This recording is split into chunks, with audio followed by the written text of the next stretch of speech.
Good morning दोस्तों, NMR के अगले लेक्चर में फिर से आपका स्वागत है। ज़रा देखिए, अब बात करते हैं। हमने कहा ना कि 3-4 प्रकार के आपको डाउट बता देंगे। पिछले लेक्चर में यह हुआ था। पिछले लेक्चर को हमने कहा था 2-3 बार रिपीट कर लेना, उसके पिछले वाले लेक्चर को भी 2-3 बार रिपीट कर लेना।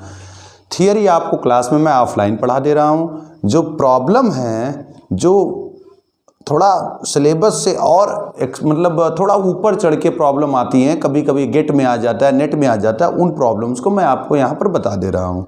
अब जैसे अगला एक क्वेश्चन आ जाएगा, देखिए वो डाटा दिया रहेगा। डाटा क्या है? क्वेश्चन है, ऐसे दिया रहेगा डाटा m/z वैल्यू दी जाती है। मान लिया दिया कितना 120 डिग्री, m/z वैल्यू दे देगा। उसके बाद फिर वहां पर लिखा रहेगा, यह क्वेश्चन है देख लीजिए, फिर वहां पर लिखा रहेगा मल्टीप्लेट कितने 5 हाइड्रोजन क्या दे रहे हैं? मल्टीप्लेट दे रहे हैं, जिनकी केमिकल शिफ्ट की वैल्यू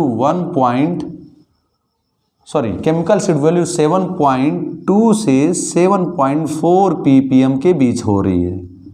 फिर दूसरा सिग्नल दे रहा है डबलेट कितने हाइड्रोजन दे रहे हैं? 6 हाइड्रोजन दे रहे हैं। उनके लिए केमिकल शिफ्ट वैल्यू 1.2 ppm है। अगेन फिर एक हाइड्रोजन क्या दे रहा है? सेप्टेट, ठीक है, उनके लिए 2.8 ppm दे रखा है।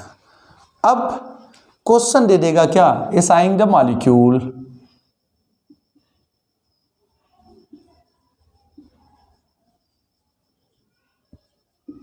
असाइन द मॉलिक्यूल, ठीक है। अब मॉलिक्यूल बताइए, उसकी स्ट्रक्चर बताइए, उसकी पीक बताइए, सब कुछ पूछ दिया। जबकि देखिए क्या दिया आपको, केवल सिग्नल दे रखा है, कौन किस में टूटेगा, डेल वैल्यू दे रखी है, और उसके बाद यह क्या दे रखा? अच्छा, यहाँ पे डेल लिखा होगा, वहाँ लिखा नहीं है अनफॉर्चुनेटली, लेकिन यहाँ डेल जरूर लिखा होगा। नहीं तो हो सकता है टाउ वैल्यू दे दिया जाए। टाउ वैल्यू देगा तो 10 में से आपको क्या माइनस करना पड़ेगा, ठीक। अब इसके लिए आपको एक रूल पढ़ना पड़ेगा, रूल 13, ठीक है। रूल 13 के अनुसार क्या होता है? रूल 13 मैं क्लास में बता रखा हूँ। जिन क्लास में अभी नहीं चला है, जैसे मान लीजिए मॉर्निंग बैच में अभी नहीं चला होगा, तो वहाँ पर बताया जाएगा रूल 13 के बारे में। करना क्या है? जितना भी आपको क्या मॉलिक्यूलर मास दिया हुआ है m/z की वैल्यू 13 से क्या करना है? डिवाइड कर देना है।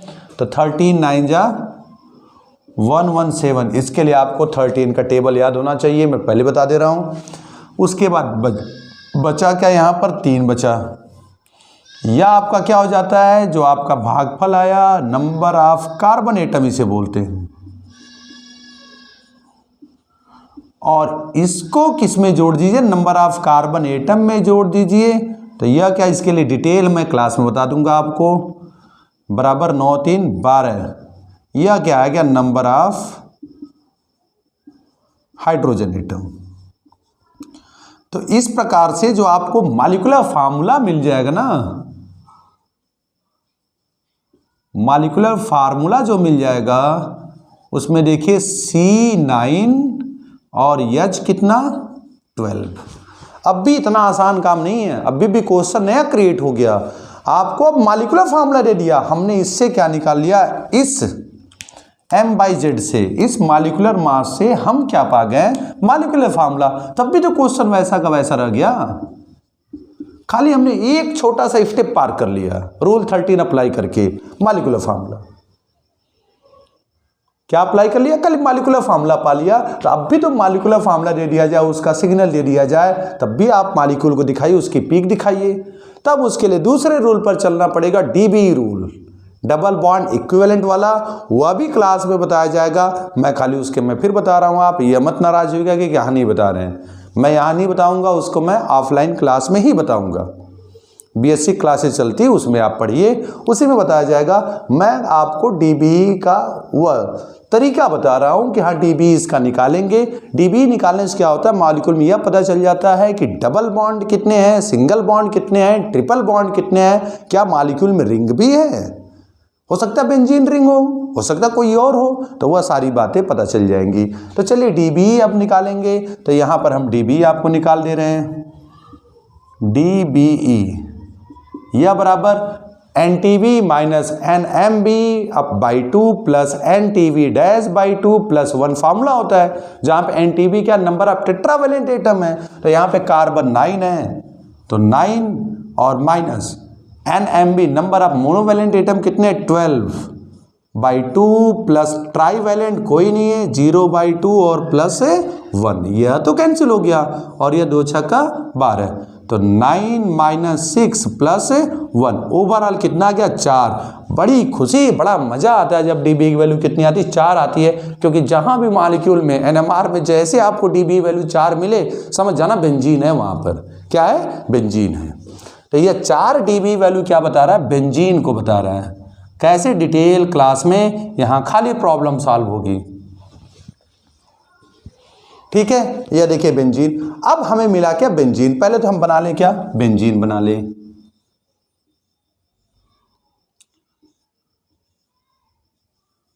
बेंजीन बन गया। अब बेंजीन के 5 हाइड्रोजन क्या दे रहे हैं मल्टीप्लेट देंगे, देखा जा रहा है। उसके बाद क्या 6 हाइड्रोजन क्या दे रहे हैं डबलेट दे रहे हैं। इसका मतलब 6 हाइड्रोजन डबलेट देने का मतलब समझ रहे हो, एक CH3 और फिर कोई ऐसा ग्रुप जरूर होगा, कन्फर्म है कोई ऐसा ग्रुप ही होगा, क्योंकि 6 हाइड्रोजन तभी तो डबलेट देंगे। एक हाइड्रोजन क्या देगा सेप्टेट देगा, बाकी 5 हाइड्रोजन क्या दे रहे हैं मल्टीप्लेट दे रहे हैं, आपस में कपल करके वह मल्टीप्लेट दे देंगे। बस मुझे लग रहा है मॉलिक्यूल बन गया, डेफिनेटली मॉलिक्यूल बन गया भाई। अब इसकी अगर पीक बनानी देख लीजिए, जबकि आपको जरा सोचिए क्वेश्चन यह था, मजेदार है कि नहीं, यह देख लीजिए। लोग कहते हैं स्पेक्ट्रा कठिन है NMR कठिन है, लेकिन जरा देखिए, अब आप कहेंगे मुझे आ रहा है, लेकिन ये आपको भी आ जाएगा। आप इसको 2 बार 3 बार रिपीट करें, मैं बार बार कहता हूँ रिपीट करिए, अपने दोस्तों को शेयर भी कर लेना वीडियो ताकि देख लें, ठीक है। कहीं भी हो कम से कम ये समझ में तो आ जाएगा उनको। तो हमारे कहने का कुल मिलाकर तात्पर्य यह था कि केवल आपको मॉलिक्यूलर मास दिया जाएगा और यह सिग्नल दिया जाएगा, केमिकल रेसिड्यू वैल्यू दी जाएगी। उससे सबसे पहले हम लोग क्या निकालेंगे मॉलिक्यूलर फार्मूला। मॉलिक्यूलर फार्मूले के बाद उसमें कितने डबल बॉन्ड है कितने सिंगल बॉन्ड है वह DB से निकालेंगे। उसके बाद उसका मॉलिक्यूल बनाएंगे, लास्ट में इसका सिग्नल मैं बता दे रहा हूं आपको। अब देख लीजिए सब कुछ यहां दिया हुआ, यह सिग्नल देख लीजिए,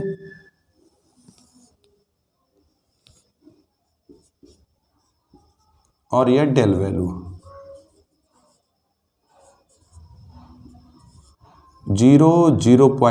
1.0 डायरेक्ट करते हैं ना, क्योंकि यहाँ पे क्या 7.7 तक चलना हमें, 2.0 3.0 4.0 5.0 6.0 7.0 और 8.0, ये आपकी डेल वैल्यू या इंटेंसिटी।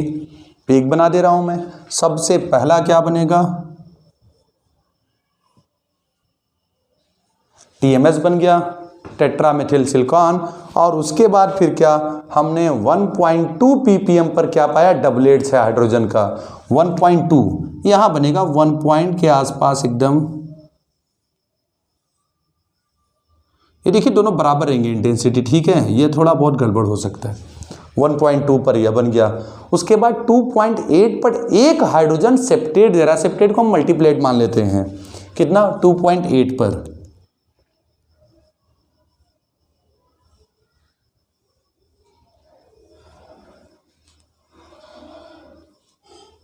इसको क्या मान लीजिए मल्टीप्लेट मान लीजिए, यह सेप्टेट हो गया 2.8 पर। उसके बाद आपका 5 हाइड्रोजन, देखिए यह 5 हाइड्रोजन,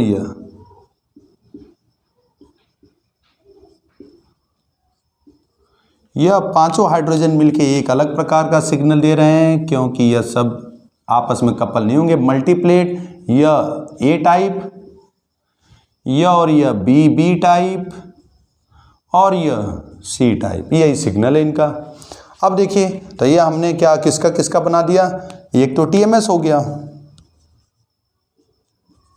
और दूसरा डबलेट किसका था 6 हाइड्रोजन B टाइप का, हमने इसका बना दिया। एक हाइड्रोजन क्या दे रहा है सेप्टेट दे रहा है, तो हमने C का बना दिया।